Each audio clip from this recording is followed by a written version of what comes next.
Hey guys, Anthony here with a tutorial on how to disable defragmentation in Norton 360. It is referred to as disk optimization in Norton 360. If you have a computer equipped with an SSD, also known as a solid-state drive, it is recommended that you do not defrag it. So let me show you how to disable it in Norton 360. I've got Norton 360 open here.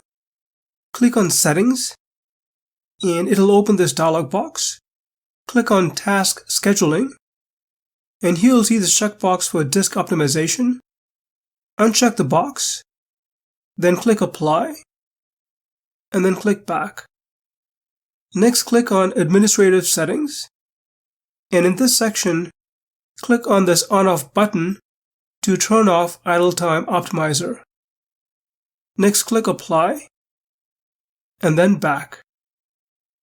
You can then close this dialog box. But that's pretty much it. Well, hope you found this tutorial helpful. If you have any questions, please leave them in the comment section. Thanks for watching.